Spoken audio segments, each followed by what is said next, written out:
Hey everyone, and welcome back to another episode of Off Script. I'm your host, Zak Herbstreit, and today is a very special day because not only are we one step closer to the college football season today on August 4th, but today I will be giving you my college football playoff predictions. This might grind some gears, but I'm ready. Starting off here, I have the Boise State Broncos. Boise State will be my Mountain West champions. They have a lot of talent coming back. I know they lose Ashton Jeanty, but it takes more than one piston to run a machine. There's a lot of other moving gears, and I think they'll be relatively successful this upcoming season. They have been to the Mountain West Championship the last 7 of 8 years, and I think they're going to run it back. At number 11, I have the Utah Utes. Obviously, they played Baylor November 15th, when I feel like that is such a big win in your in game. This is very similar to Arizona State last year. They got hot towards the end of the season, and then they just kept rolling right into the playoff. Utah also returns 10 offensive starters and 7 on defense, so they are a veteran group, and I have very big expectations for them going into this season. At number 10, we have the Oregon Ducks. Now, Oregon has lost a lot of talent. Their quarterback, Dylan Gabriel, gone. Starting running backs gone. A lot of defensive talent gone, but I do feel like Dan Lanning and the boys will rally together, just not as tight as people think. I do feel like the at Penn State and at Washington games will give them trouble, but overall they will be making the playoff. At number 9, I have the LSU Tigers. I know my coworker JD Pickell has them winning the entire thing, but I feel like their schedule is just a little bit too taxing. They play at Clemson week 1, have at Ole Miss, which I feel like they could drop. At Bama is always a tough place to play. And then at Oklahoma at the last game of the season, I just feel like that's too much for them. And for that reason, I feel like they are in that number 9 slot. At number 8, I have the Notre Dame Fighting Irish. This is a playoff experienced team. They have a questionable quarterback position, but I do think Carr will win the job. And I do feel like Coach Freeman will get them right. My only concern is, can he rally the team around him? And can he win those big games? At number 7, I have the Alabama Crimson Tide. The Tide are due, and I'm telling you, they are going to be rolling this year with Coach DeBoer. Coming off a 9-4 season with a loss to Michigan in their bowl game, I feel like the Tide are absolutely due. Big games at Georgia, which I feel like they might lose, and a sneaky one at South Carolina against Lenore Sellers. But I do feel like Alabama will get it done this season. At number 6, I have the Clemson Tigers. This is my ACC runner-up. And I do feel like they return a lot of talent, especially at quarterback with Kay Klubnik and a very talented receiver room. I just don't feel like they will get it done in the ACC championship.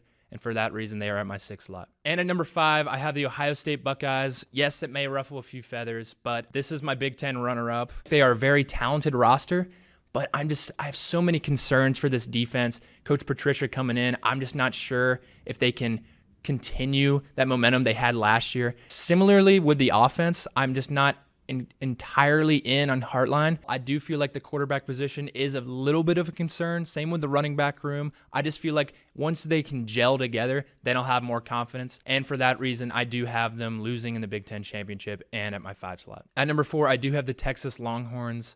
This is my SEC runner-up, and I do feel like 4 and 5 could have been interchangeable to an extent because they do play each other in week 1.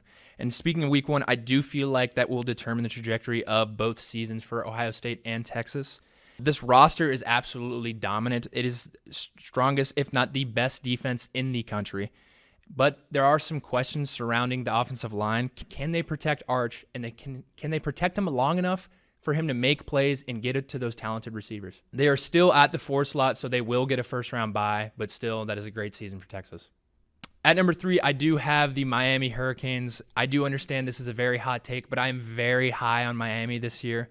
I do feel like they will be the ACC champs, probably going around 11-2. They hit the portal hard this year, especially with notable transfer from Carson Beck being the quarterback for them now. They do have a relatively favorable schedule. Notre Dame is home, Florida is home, and they are at SMU. But my question is, can they rally the troops down in Miami? Can they bring fans to the games at Hard Rock Stadium? Additionally, their secondary this season is a lot stronger. That was one of their weak points last year, and I do feel like their D-line room is probably one of the best in the country. And for that reason, I feel like Miami is going to be hot this year and have a first-round bye. And at number 2, I have the Penn State Nittany Lions, the Big Ten champs, probably going around 12-1. For me, this is the most complete team in my eyes. They returned 9 starters on offense and 6 on defense. This is a veteran team. They have veteran coaches. This is their year to go out and win the national championship. Notable additions here are defensive coordinator Jim Knowles from Ohio State. I feel like he is an absolute defensive mastermind. My big question here is, can the Penn State defense learn this defense from top to bottom, like the back of their hand? If they can do that, they will be an absolute force.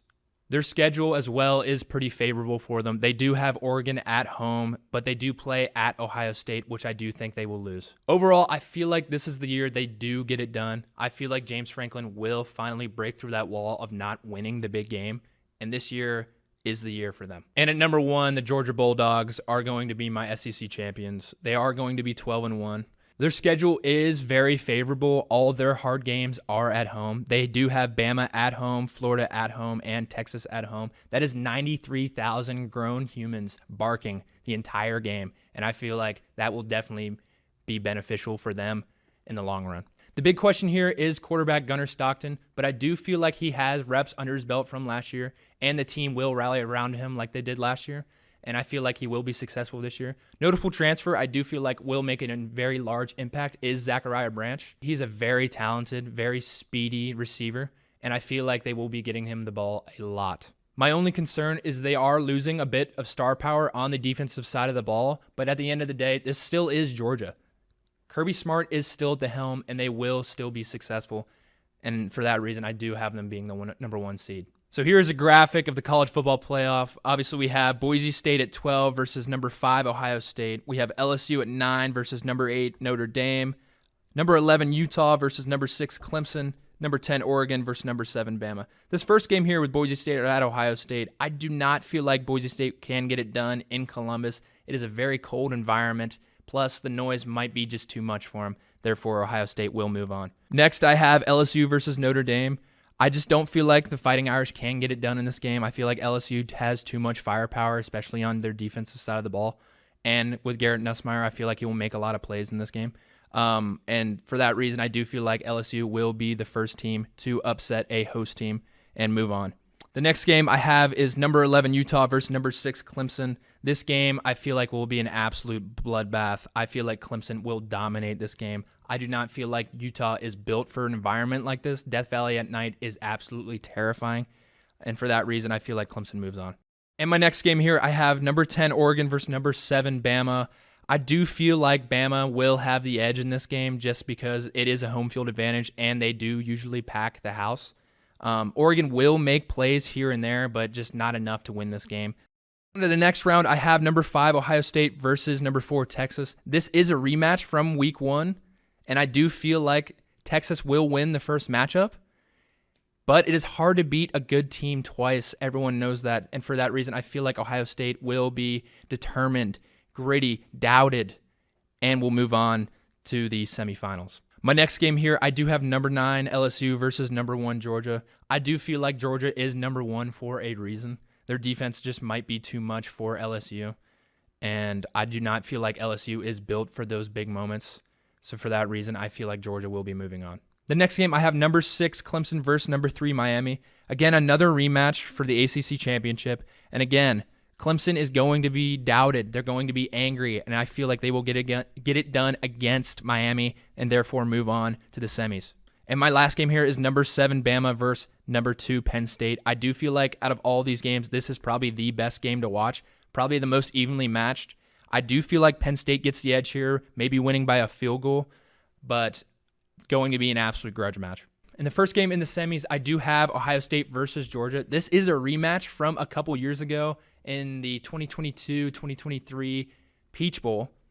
I was there and I did live it, so this was a tough decision for me. But I do feel like Georgia does prevail. I do feel like their firepower overall as a team might just overwhelm Ohio State, and for that reason, they're moving on to the national championship. In the last game in the semis, we have Clemson versus Penn State.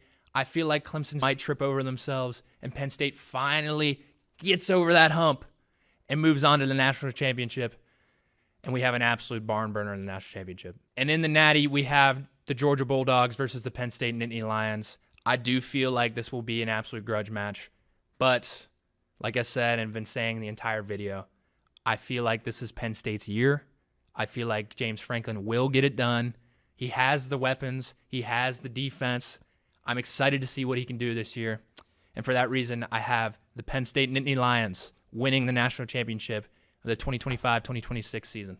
Thank you guys so much for watching. And leave some comments below. I want to know who you guys have winning the national championship. Again, my name is Zak Herbstreit. Thank you so much for watching another episode of Off Script. I will see you guys soon.